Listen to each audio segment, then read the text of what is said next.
नमस्कार मित्रों, आज की कहानी है बांके बिहारी जी की अद्भुत कथा। और चैनल पर नए हो तो चैनल को अवश्य सब्सक्राइब करें। एक समय की बात है, झांसी और शिवपुरी के मध्य में करैरा नामक एक गांव है। उस गांव से महुवर नाम की नदी गुजरती है। उस महुवर नदी के किनारे श्री बांके बिहारी जी का एक प्राचीन मंदिर है जो आज भी वहाँ पर स्थित है। उस मंदिर के ठीक बगल में एक जीर्ण शीर्ण मकान स्थित है। एक महात्मा जी उस बिहारी जी के मंदिर में पधारे थे। उन्होंने वहाँ के पुजारी से उस जीर्ण मकान के बारे में पूछा कि इस मकान की क्या कहानी है। तब उन पुजारी जी ने महात्मा जी को कई वर्ष पहले की एक सत्य घटना सुनाई। बात उस समय की है जब उस मंदिर के महंत थे श्री रज्जवदास जी महाराज, और जो यह मकान टूटा फूटा है, यहाँ पर एक दुकान हुआ करती थी। यहाँ पर एक गहोई वैश्य जाति की बूढ़ी महिला रहा करती थी। उसके परिवार में उसका कोई नहीं था। वह अकेले ही यहाँ पर रहा करती थी। वैश्य जाति की होने के कारण उसकी आदत थी कुछ न कुछ व्यापार करने की। इसीलिए वह कचौरी और पकौड़ियाँ बनाती थी और उसे बेचती थी। लोग उससे कहते थे, माई तुम इतनी बूढ़ी हो और अकेली रहती हो, तुम्हारे पास इतना बड़ा मकान है, दुकान है, और तुम रोज़ व्यापार भी करती हो, क्या करोगी इतने सारे धन का। यह सब छोड़कर भगवान का नाम लिया करो। लेकिन वह बुढ़िया कभी नहीं मानती और इसी प्रकार रोज़ कचौड़ी पकौड़े बना बना कर बेचती थी। एक दिन उसे रात्रि में एक सपना आया। उसने सपने में देखा कि वह मर चुकी है और लोग उसकी संपत्ति लूट लूट कर लिए जा रहे हैं। सवेरे जागने पर उसे लगा कि कहीं सच में ऐसा ही ना हो जाए, क्योंकि मेरा तो कोई है ही नहीं। मेरे बाद तो यह संपत्ति लोग ही लूट कर ले जाएंगे। लोग यह सब लूटें, यह तो ठीक नहीं है। ऐसा विचार करके वह बुढ़िया अपने गहोई वैश्य समाज के लोगों के पास गई। उन सबसे सलाह करके उसने अपनी सारी संपत्ति बिहारी जी के मंदिर के नाम कर दी थी। इसके बाद वह बुढ़िया अपनी दुकानदारी छोड़कर बिहारी जी के मंदिर में ही निवास करने लगी। अब मंदिर से ही उसे दोनों समय का भोजन भी मिल जाया करता था। अब उस बुढ़िया ने अपना सारा जीवन भगवान श्री कृष्ण को समर्पित कर दिया। वह सारे दिन मंदिर में बैठकर भगवान श्री कृष्ण की भक्ति किया करती थी। जो हाथ बेसन में सने रहते थे, उन हाथों से वह माला फेरती। जो आंखें ग्राहकों की प्रतीक्षा करती थीं, वे आंखें अब भगवान को निहारती थी। उसकी पूरी जिंदगी मानो बदल चुकी थी। गांव के सभी लोग अब उसे भक्तिन कहकर पुकारते थे। उस मंदिर के महंत श्री रज्जवदास जी महाराज थे, जो एक मितव्ययी व्यक्ति थे। एक दिन वह भक्तिन रात को हमेशा की तरह दूध पी रही थी। महंत जी ने देखा कि भक्तिन दूध पीते पीते कुछ चबा भी रही थी। अब महंत जी ने पूछा, माई यह तुम दूध में क्या चबा रही हो। भक्तिन बोली, महाराज आप दूध में मेवा ज़्यादा डाल देते हो, उसी को चबा रही हूँ। महंत जी ने सोचा, मैं और दूध में मेवा डालूं? मैं दूध में चीनी डाल देता हूँ, वही बहुत है। महंत जी का माथा ठनका। दूसरे दिन ही उन्होंने देखा कि दोपहर को भक्तिन को दाल परोसी गई थी तो दाल में बहुत सारा घी तैरता दिखाई दिया। महंत जी ने पूछा, यह दाल में घी कहाँ से आया है? भक्तिन बोली, महाराज आप ही तो दाल में घी डालकर लाते हो।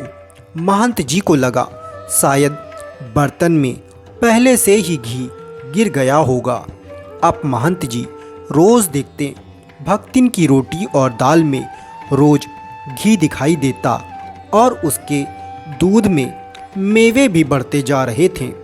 साथ ही महंत जी की रसोई में घी और मेवों से भरी परात खाली होते जा रहे थे। महंत जी को समझ नहीं आ रहा था कि यह सारे पात्र कैसे खाली हो रहे हैं, क्योंकि उनके अलावा रसोई में कोई नहीं जाता था और रसोई की चाबी हमेशा महंत जी के पास ही रहती थी। एक दिन महंत जी भगवान की आरती कर रहे थे। उन्होंने देखा भगवान बिहारी जी के वस्त्र की बाहों पर काफ़ी घी लगा है।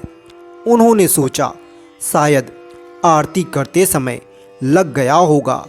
महंत जी ने उस वस्त्र को धोकर बिहारी जी को दूसरी पोशाक पहना दी, लेकिन दूसरे दिन उन्होंने देखा भगवान के दोनों हाथ घी में सने हुए हैं।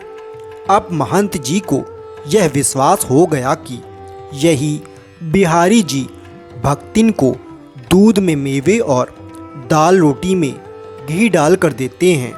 महंत जी ने बिहारी जी से कहा, हे ग्वाल, सिंहासन पे पूजकै भयो ठाकुर हूँ पै ठगोरी ना छूटी, काहू को काज बने बिगड़े ब्रजराज, तेरी यह चोरी ना छूटी। हे प्रभु, आपकी यह चोरी की आदत अभी तक नहीं छूटी है। प्रभु, मैंने वो सब खाद्य सामग्री संतों की सेवा के लिए बचा रखी है, परंतु आप तो सब कुछ भक्तिन पर ही लुटा रहे हैं। यह ठीक नहीं है महाराज। कभी कोई संतों की जमात आ गई तो मैं उनकी सेवा कैसे करूँगा? भगवान चुपचाप सुनते रहे, कुछ नहीं बोले, लेकिन भक्तिन के लिए उसी तरह घी और मेवे लुटाते रहे। महंत जी ने जो भी खाद्य सामग्री संतों की सेवा के लिए जमा करके रखी थी, वह सब धीरे धीरे खाली होने लगी। जब भगवान ने महंत जी की बात नहीं सुनी तो महंत जी को भगवान पर ही क्रोध आ गया। साथ ही उन्हें भक्तिन पर भी काफ़ी क्रोध आ रहा था। महंत जी ने सोचा इस भक्तिन को मंदिर से निकाल देना चाहिए। महंत जी ने विचार किया, इसको निकाले कैसे? कोई लांछन हो, कोई आरोप हो, तब तो इसे निकाले। इस प्रकार महंत जी भक्तिन को मंदिर से निकालने का उपाय सोचने लगे। महंत जी ने विचार किया और एक दिन वह मंदिर के दरवाजे पर बैठ गए और उस रास्ते से जितनी महिलाएं और पुरुष निकलते उनसे कहने लगे, भक्तिन ने तो एक आदमी रख लिया है। ऐसी बातें बहुत ही जल्दी फैलती हैं। गांव में यह बात पूरी तरह से फैल गई कि भक्तिन ने एक आदमी रख लिया है। ऐसी बातें सुनकर गांव के लोग तरह तरह की बातें बनाने लगे। पूरे गांव में चर्चा हो गई। जब भक्तिन को इस बारे में पता चला तो उसे बहुत बुरा लगा। गांव के लोग उसे तरह तरह की बातें सुनाने लगे। अपने ऊपर यह झूठा कलंक लगने से भक्तिन बहुत ज़्यादा दुखी थी। उस दिन भक्तिन मंदिर नहीं गई, वह सीधे अपने गहोई वैश्य समाज के लोगों के पास गई और उनसे कहा, मंदिर के महंत जी मुझ पर झूठा इल्ज़ाम लगा रहे हैं। मैंने जो अपनी संपत्ति बिहारी जी के नाम कर दी है, मुझे वह वापस नहीं चाहिए, परंतु मुझे इस झूठे कलंक से मुक्ति दिलाइए। मैं भीख मांगकर अपना गुजारा कर लूँगी, परंतु अब मैं वहाँ उस मंदिर में नहीं रहूँगी। भक्तिन की यह बात सुनकर गहोई वैश्य समाज के सभी लोग भक्तिन के साथ हो लिए और मंदिर की तरफ चल पड़े। मंदिर में महंत जी ने दूर से ही देखा कि लोगों की बड़ी भारी भीड़ मंदिर की ओर चली आ रही है। महंत जी ने सोचा, आज तो कोई उत्सव भी नहीं है, फिर यह सभी लोग इधर क्यों आ रहे हैं। जब उन्होंने ध्यान से देखा, इस भीड़ में वह भक्तिन भी आ रही थी, तो महंत जी समझ गए कि यही भक्तिन इन सबको अपने साथ लेकर आ रही है। इसलिए वह उत्तर देने के लिए तैयार हो गए।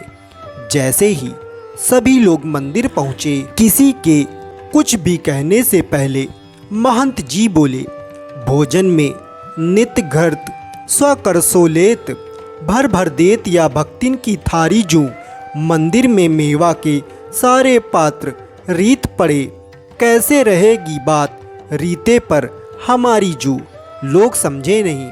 महंत जी बोले, मंदिर के सारे घी और मेवा के पात्र धीरे धीरे खाली होते जा रहे हैं। यदि कोई साधुओं की जमात आ गई तो हम समय पर उन्हें क्या खिलाएंगे। सभी लोग बोले, अगर ऐसा है तो यह कहिए कि भक्तिन चोरी करती है, लेकिन आपने तो इस पर दूसरा ही कलंक लगा दिया है। महंत जी बोले, यह चोर नहीं है, यह सच्ची और ईमानदार है। लोग बोले, तो फिर आपने इस पर यह कलंक क्यों लगाया है। महंत जी बोले, या के भक्ति भाव पर हम हूँ बलिहारी जूँ, कैसे या प्रतीत कराए हम पति या भक्तिन ने बनाए हैं बिहारी जू। इसकी भक्ति ने बिहारी जी को अपने बस में कर लिया है। वहीं इसको मंदिर की रसोई से चुरा चुरा कर मेवे और घी खिलाते हैं बिहारी जी। बिहारी जी ने इसे गोपी रूप में स्वीकार कर लिया है और इसने बिहारी जी को पति रूप में मान लिया है। इसलिए हमने कुछ भी गलत नहीं कहा। यह कहकर महंत जी ने सभी लोगों को मंदिर में घटित हुई सारी बातें बताईं। सब लोग क्या सोचकर आए थे और मंदिर आकर उन्हें कुछ और ही पता चला। यह बातें सुनकर सब लोगों की आंखों में आंसू आ गए। सभी लोगों ने कहा, महंत जी, अब आप इस भक्तिन की चिंता ना करें। हमारे इतने परिवार हैं, यह जिस भी परिवार में पहुंच जाएगी वहां के लोग इसे भोजन कराकर स्वयं को धन्य मानेंगे। जिसका भगवान से नाता हो उसकी सेवा करना तो हम सभी का परम सौभाग्य होगा। भक्तिन ने कहा, अब मैं कहीं नहीं जाऊंगी, यहीं इसी मंदिर में रहूंगी।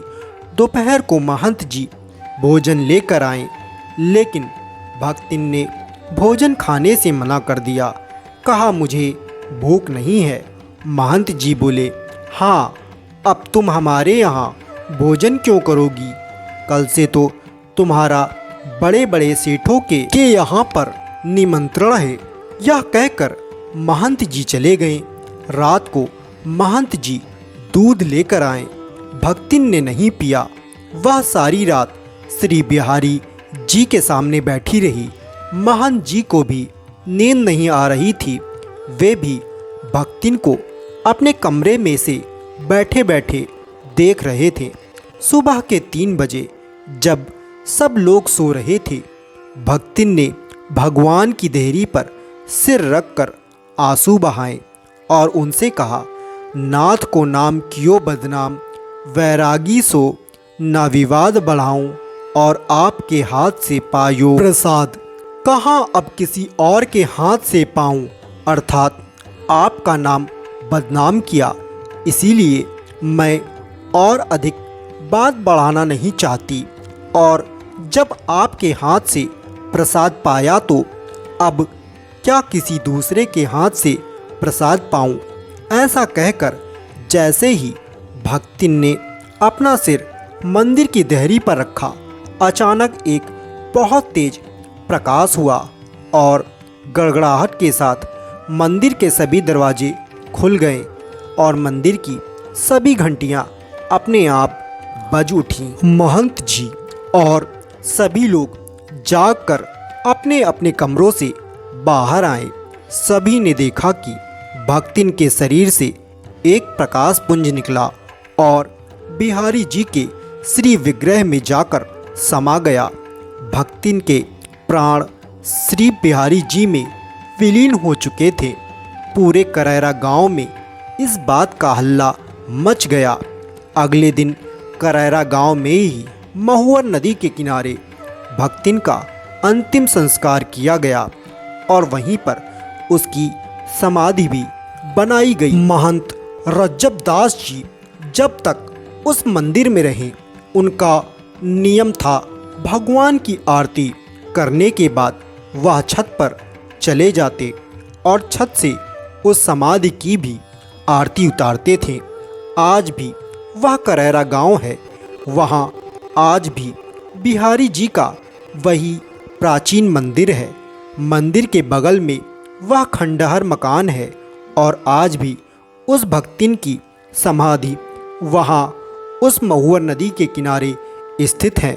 दोस्तों, यह एक सच्ची घटना है और दोस्तों, कहने का तात्पर्य यह है कि जो भी श्री बाके बिहारी जी को दिल से याद करता है, भगवान बाके बिहारी उसकी सारी मनोकामना पूरी करते हैं और जो भी इस कथा को पूरे दिल के साथ सुनता है, उसके सारे काम श्री बाके बिहारी जी सिद्ध करते हैं।